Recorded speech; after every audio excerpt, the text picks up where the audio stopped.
Hey guys, it's Sunday, August 28th, and welcome to Subtrending, the go-to show for the latest and greatest in geek news. So if this is your first time watching the show, you'll find that we cover a variety of subjects with 2-minute timers set for each of them, and two of us here to talk about it. I am Jessica Howard, and today on the show, we have the one and only host of The Gameswell Show, Andrew Cogswell. Hello. How you doing? I'm good. I'm excited to be back. I said like Joey Tribbiani, like, how you doing? How you doing? It's been a while since I've been here. I'm excited. It's been so long. Like, when is the last time you've done this? I don't think we've done a solo session together. Yeah. So it's been since we dropped it down to 2 people. Which was weeks ago. Which was a while ago. Yeah. I've been doing sound on all of them. Mm-hmm. So, and just like, we've been doing Let's Plays together, so I kind of let other people hang out with you. I'm sharing you with other people. Also, good. I see you every day, so it's like, I don't want to do this with you all the time. Yeah. I wouldn't want to do this with me all the time either. Yeah. But I'm excited to be here again. Yeah. It's okay. good. And we have so many topics that I feel like you're going to dig. Oh, I'm so excited. You're going to be super into. Yeah. Because, okay, so the first thing that we're going to talk about. Do we want to talk about last week really quick? Yes, we do. Okay, let's talk about last week really quick. Last week, we recorded an episode. Thomas was on. Thomas did a phenomenal job. And in fact, it was like, it was really amazing. Good show. It was the best thing that you'll never see. Thomas was like juggling. There was fire. There was magic show. It was really cool. And we're really bummed that you guys didn't get to see that. But this week, we don't have technical issues, I'm hoping. And this will get published on Sunday. Yeah. And it's going to be good. Yeah. No magic show. Yeah. No fire tricks. Just you. But that's okay. That's fine. Thomas will be back soon. Yes, Thomas will be back soon. We'll actually get an episode with him out. Yes. But the first thing that we're going to talk about for this show is Sony. Yeah, my boys. I thought you would do like the startup noise. That's what I was hoping for. I don't. I can't do it off the top of my head. Okay. There's so many of them. There are. I always think classic. Yeah, like that's. We both butchered that. Yeah, Let's play an audio clip of the song. Yeah, round. It's very difficult. That's what we'll do. Okay, so Sony. Yep. PlayStation. Yep. We're going to talk about the leaked PlayStation Slim and also the raised prices for PlayStation Plus. That's not a leak. That's confirmed. That's not a leak. That's confirmed. That yes, that is confirmed. The PlayStation Slim is a leak. Yep. So, do you want me to go into details, or do you just want to talk about it? It depends. It's up to you. So I guess let's just say the PlayStation Plus prices, because I feel like that's something that you guys are going to want to know. Yep. So PlayStation Plus for a year used to be $50, $49.99. It has now jumped up to $59.99, $60 for the year. The 3-month package, I guess you would call it, used to be $17.99, now $24.99. And then the monthly cost of $9.99 staying the same. Yep. So those are the prices, but let's talk about everything else. Okay, ready and go. Okay. $10 isn't that big of a deal. This is Xbox Gold's price currently, and it has been for like 3 or 4 years. So Sony's making a smart move. People will pay for it. That's obvious. Yeah. PlayStation has been leading Xbox One this entire generation with the exception of like 3 months, so I think they're fine. I don't think it's that big of a deal. And I think that what people are hoping is that this is going to help Sony get some AAA games back into the rotation of PlayStation Plus. Because honestly, I'm a PlayStation girl. I'm not super into Xbox. Like, it's fine. Like, I hate how it's so polarized. Like, you either like PlayStation. Like, no, they're both good consoles. They're good. But I have always loved Sony, but their games for PlayStation Plus have kind of been sucking. And there's people who say, like, one of the arguments I hate is like, oh, you can't complain about them because they're free games. No, it's a pay. But that's how businesses work. That's how everything works. People respond to feedback, and if you're getting games that are like not that good, like okay, Tricky Towers. It's okay. It's okay. And like I can think of 3 games in the last year that would have been like AAA worthy. Yeah. And that's Rocket League, which was free last fall. We got NBA 2K17 or 16 earlier this year, and we got Injustice, Gods Among Us, and like those are the 3 that like really are the closest things to AAA we've gotten, and that's it. And really, we still haven't seen Infamous Second Son, which was a launch game. We haven't seen Knack, which was terrible, but still a launch game. Like, we're not seeing these big games. I think that's a problem. Watch Dogs. But there's a rumor. So, I mean, now that they have this price hike, people are saying, like, Watch Dogs, especially because the sequel is set to come out this November might be the next PlayStation Plus game. And if we see our money in action that quickly and we see that, I'm all for this price hike. And I think it's good. You got to remember, too, like, this is going to make the multiplayer servers more stable. Yeah. Multiplayer is now a paid-for thing with PlayStation Plus with the PS4. So, I mean, I think, like, if the servers can stay stable, fine. Okay, we have 10 seconds left. Last thing I want to touch on, PlayStation Slim leak. Super stoked about the new controller. Looks dope. Has a longer battery life. So it looks beautiful. I'm also excited, and I'm going to go over time for a quick second. Sorry, time's officially up. Yep. But I'm also happy because I feel like this is making it more accessible for people who might not be able to, or just like, it's a steep price, you know what I mean? Buying a PlayStation, buying a console of any sort, buying the games for it. They're all in the $60, $40 to $60 range for anything that's like really good. Yeah. So yeah, I'm excited for some kids this Christmas to get PlayStation 4s because they're actually doing this, and I think that's kind of what it's aimed at. So on that topic too, PlayStation meeting is in like a week and a half. We will be covering it either on the Gamesville show or as a special. So stay tuned for that. The next thing that we're going to talk about, staying in the realm of gaming news, No Man's Sky. Yeah. And I guess the big topic about this and what I have it listed as on my computer was No Man's Sky a big old flop? Question mark. So the first thing that I want to say is, you know, and this is the most arbitrary of all the evidence for is it a flop, is the ratings. Ratings have not been good. Nope. IGN gave it a 6 out of 10, and then I believe Metacritic is around the same thing. Yeah, Metacritic is around a 6 out of 10, and Steam 6 out of 10. Which those aren't phenomenal scores. Like, those are scores on par with one of those video games that's based off of a movie. You know what I mean? Like, those are not good scores. And then on top of that, the biggest thing that is just a red flag is on PC, they've been tracking, you know, like how many people are continuously playing the game. In 2 weeks, it has dropped 90%. And just to put that into perspective, a game like The Division, it took 2 months for that game to drop 80%. And No Man's Sky did it in 2 weeks. It's completely normal for games to have that drop, as I know you know. Yeah, well, like with Destiny and stuff like that. That steep, that quickly. The big thing to note, too, that just it was announced today, Steam is offering refunds on it, even if you played more than 2 hours, which their normal policy is 2 hours, and you can get a refund. They're giving it away. Just because so many people want them. Yeah. Yeah, it's been a big problem. Let's go ahead. Do you want to start the timer? Yeah, let's talk about it. Start timer started. So we've both played No Man's Sky. You a little bit more than I have. Yeah, I've played quite a bit of it. What are your overall feelings on all this? Going in as someone who didn't keep track of every piece of news that came out. They didn't watch every Sean Murray interview, which I think is the most damning thing about all this. Yes. I like it. It's fun. I've had the game crash a couple times, but that was like launch day. You also were running the beta for the new PlayStation 4.0 beta, So like that could be part of it as well. Yeah, they said that expect game crashes. So that definitely could have been part of it. So like I like it. It's one of those games like I don't really have anything to do. I've got a half an hour. I'm kind of tired. Let's pop it in and play for a little bit. Yeah. It's not something I'm like super serious about. I finally got a new ship. Upgraded my inventory a little bit, so like I'm doing more stuff, but like it's fine. I'm excited to see what they do to it and if they can actually deliver on some of the stuff they said they wanted to add to it. You know, I think the biggest thing, and like you talked about the Sean Murray interviews, and people have been watching those, and how I think that he kind of damned himself and how he spoke about the game. I think that he made people have real like expectations that were above what the game was delivering. Yeah. And I think that it's now causing this issue where it's like people are complaining about all of these things, and that's not what the game is. You know what I mean? Like, we're comparing it to like this beautiful thing that we created versus what it is, and I think it's good for what it is. But I just think people were expecting a lot, and Sean Murray didn't help. There's an AMA request on Reddit right now for Sean Murray to do an interview. What's funny is I think people are so like frustrated with him, and they want to be like, hey, what do you think about all of this feedback that you're receiving right now? They did an AMA like the day before the game launched, and that was the last we saw them on Reddit. There's actually a huge Reddit post right now too that I'm sure you can find on the subreddit for the game of all the like links to all the times Sean Murray said something was in the game when it's not. Yeah, maybe actually we check the description below. We'll include that in the description because that's interesting. Time. We're out of time. Yeah, let's not. We won't add anything more. Yeah, I think we said what we needed to say about it. I enjoyed it. There's some mistakes with it, but whatever. Completely agree.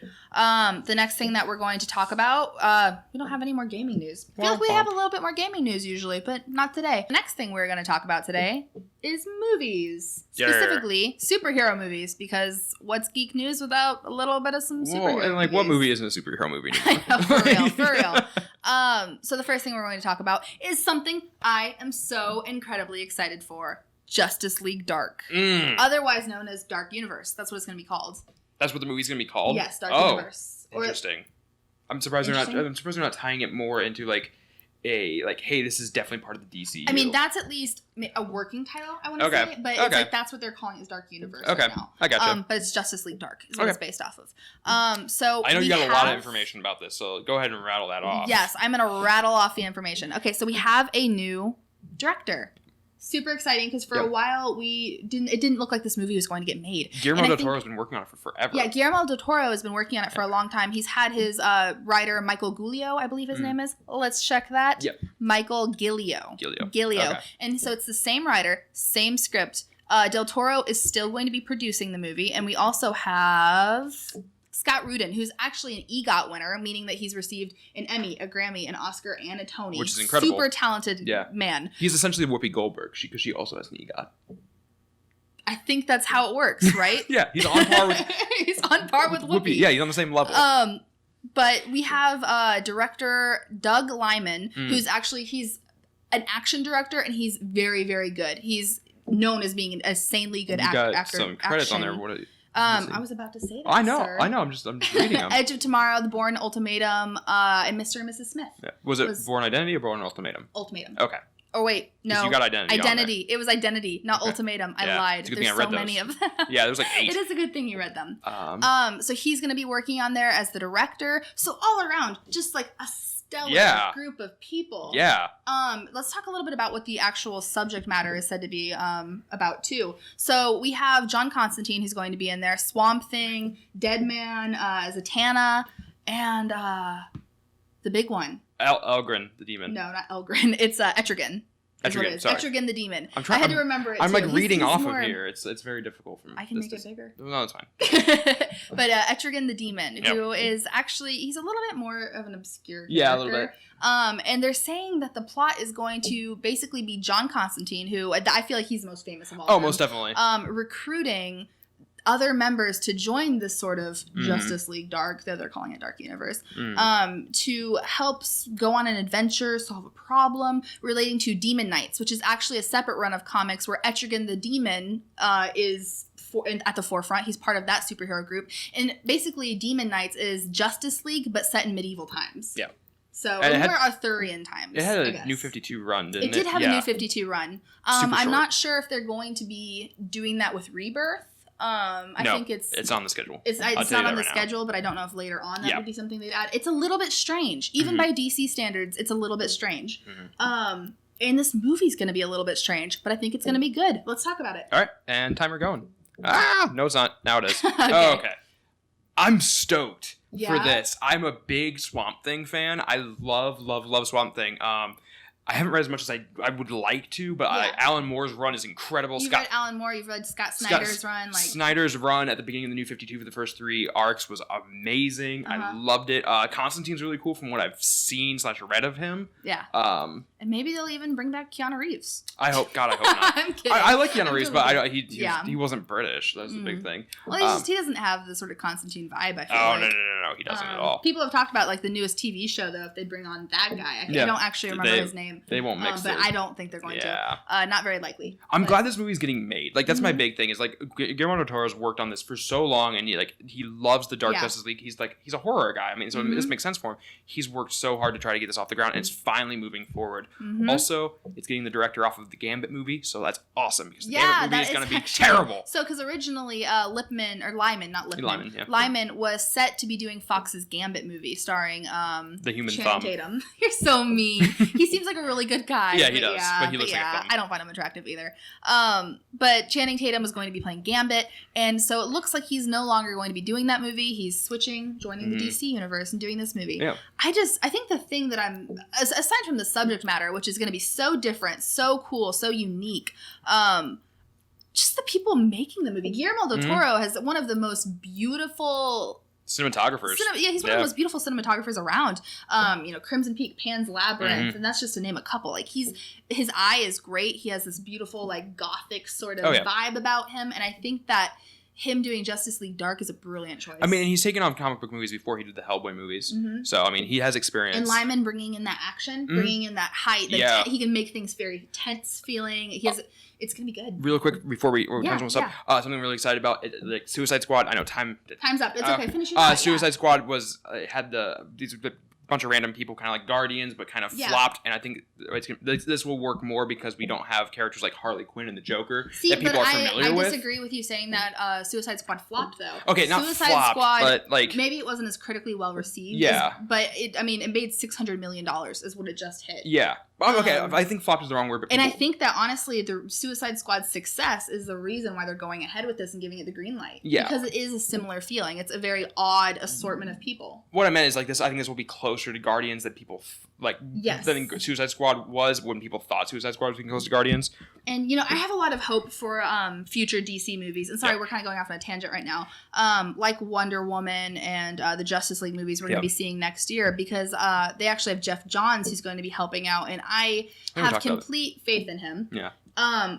But to me, Justice League Dark, if this movie gets out, that is the ultimate test, because I do not see how a movie could fail with those people working on it. No, it's just it's too big. It's too big to fail. Like Enron. It's too big to fail.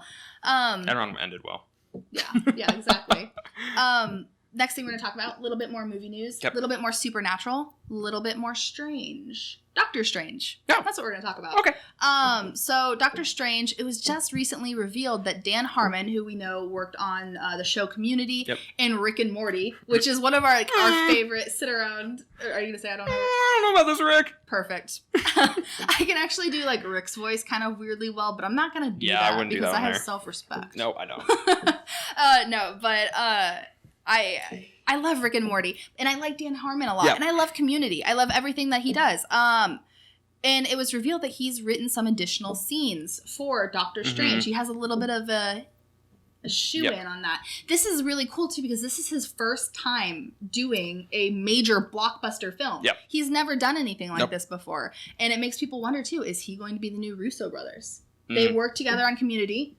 Russo brothers and Dan Harmon, and the Russo brothers also did Arrested Development, and they kind of got their big start doing Marvel movies. Is he their big blockbuster start? Yeah, their big blockbuster start doing the Avengers movies. So are we going? They did Captain 2. Yes. And the 2 and 3, the new Avengers. They're doing Avengers. Yes. Sorry, just clarify. You're right. But are we going to see the same thing with Dan Harmon? Oh, you want to start? Let's talk. All right. Yeah. I think it's interesting. I'm excited. I sounded like Christopher Walken there for a second. I'm excited. And it's gonna be. Are they trying to bring more humor into it? Is he's gonna do a kind of some comedic shots? Yeah, that's what I was thinking too. Is like you don't think Doctor Strange looks like it's going to be one of those movies that's going to be comedic, but bringing him all the Marvel movies are at some point. Yes, though. they have it sprinkled without. Yeah. Or within. And it's interesting, did the Russo brothers bring in Dan Harmon because of their work on Community? Like, was this... That's kind of what I think, too, is like, did the Russo brothers be like, hey, we worked on him with Community, he's really funny, he's really into nerd culture? Because, I mean, if you watch Community is just... littered. Yeah, there's so many things. There's a Dungeons and Dragons episode. Like, there's constant references to comics, and it's like, without being blatant over the head and kind of, like Big Bang Theory, Community does that sort of geeky humor perfectly, and I love it. Yep. I'm excited to see what he does. Obviously, like, we won't be able to tell what scenes are his. But it's cool. I mean, unless it's just like drawn in Rick and Morty animation style, just in the middle of the movie. God, that'd be awful. I'm all for it. But it's cool. Like, he's getting a shot to like kind of dip his toes in there, and especially with like such a big property, and like Doctor Strange and Marvel. Yeah. So. And I think that it's cool too because like he has, as weird as this is, like Rick and Morty is science fiction. It's a sci-fi. Oh, most definitely. It's sci-fi, comedy, animation, adult humor, time travel. But I think that it's interesting that like maybe he's taking some of his expertise in that and applying that because he's very good at like obviously Rick and Morty, primarily comedic. Yeah. But there is like that huge sci-fi element world, like really cool ideas. It's also really dark. It's dark. Yeah, it is kind of dark at times. Super dark. Yeah, I don't know. And it's cool, like, the cross-dimension of Rick and Morty, the cross-dimensionalism that happens more towards the middle of season 1 on, probably be applied to Doctor Strange. What if Rick and Morty is the thing that connects the Marvel and DC universes? We saw in Flash's little den in the trailer for Justice League that Rick and Morty's on in the background. Yeah. And now we have Dan Harmon working on Marvel. This is the connection, guys. We're going to get... I don't even know. What would you call the DC versus... We're going to get Avengers versus Justice League. I'm having super bad deja vu because like we talked about this on a previous topic. Like we've talked about this before. Like really? Yeah, I think I don't know if I was on the show for that. I'm having really bad deja vu. I'm equally as upset now talking about this as I was. Shh. It's okay. It's okay. It's going to happen. Oh. All right. So we're going to move on to our next topic. Okay, so we were just talking about Doctor Strange. Are you ready to get stranger? Yes. Stranger Things. Yes. On Netflix now. Available. It's great. Go watch Fragmented sentences. I love Will it. Shatner. Okay. No, so... I just clapped in front of the microphone. I'm sorry if that was loud. That's fine. Anyway, Stranger Things. So this is a topic that is not very serious, but it's hilarious, and I wanted to include it. So we're gonna. Stranger Things is John Ralphio from Parks and Rec related to the character Steve Harrington. I had to think of his name from Stranger Things. Both shows take place in Indiana, and these two actors bear an uncanny resemblance to one another. Yeah. We will show the pictures now. Isn't that very strange? Even stranger, you might say, than Stranger Things. Do you want me to start the timer? Let's start the timer. Okay. This is a completely ridiculous topic. I love this topic because when we were watching Stranger Things, when we saw Steve, that is the first thing I said. That is the first thing. That is John Ralphio. It's John Ralphio and Andrew Garfield got thrown into a blender and a kid popped out. Like, that's who he looks like. Yeah, and then, okay, so we watched Stranger Things within the first few days of it coming out. And then we texted Thomas and Emily because they're very much into that sort of stuff too. And we said, hey, Stranger Things came out on Netflix. Have you guys watched this yet? And Emily was like, no, but we saw it on the queue and we were like into it. And I was like, okay, you guys got to do it. The next time that we went over to Thomas and Emily's house, where we currently are, we talked to them about it, and Emily was like, dude, doesn't Steve look like John Ralphio, like 100%? And Andrew and I both freaked out. We're like, I know, he does. And the internet saw this, and now everybody's on the same page. Yep. And Ben Schwartz actually said it is true. Yeah, and that's what the best part is. Which is hilarious. And like Parks and Rec also... He went on to the Late Late Show with James Corden, and James Corden asked him about it. He's like, so is this a true theory? And he said, yes, this is like 100% true. And Parks and Rec's Facebook page also posted a picture of Henry Winkler, who plays... John Ralphio and Mona Lisa's dad in Parks and Rec. And it's like, the caption was like, when you find out he isn't yours. And it's like Henry Winkler being like...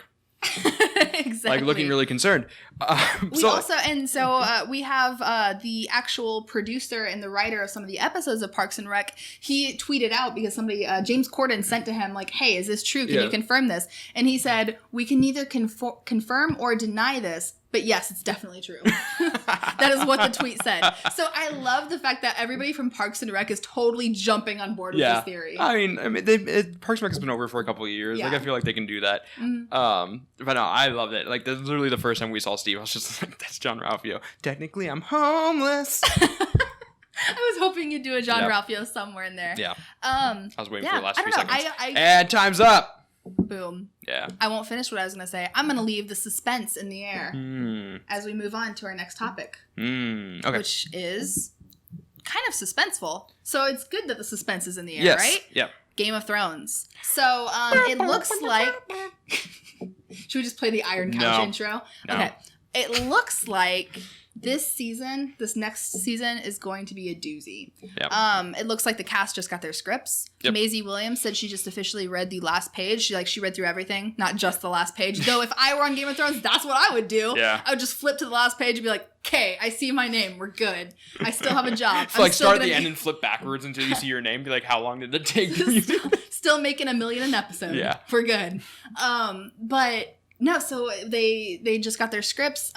She read it. Kit Harington read it. I'm assuming the other people read it. I'm assuming everybody else read it, but they were vocal about it. Yeah. And Maisie Williams, like, flat out started tweeting, like, just finished this. Oh my God. People are going to freak out. They were not ready for this. They are not ready for this. She's like, try to get ready, but you're not going to be able to. Yeah. And Kit Harington even said, he's like, man, people are going to be like, this is an insane season.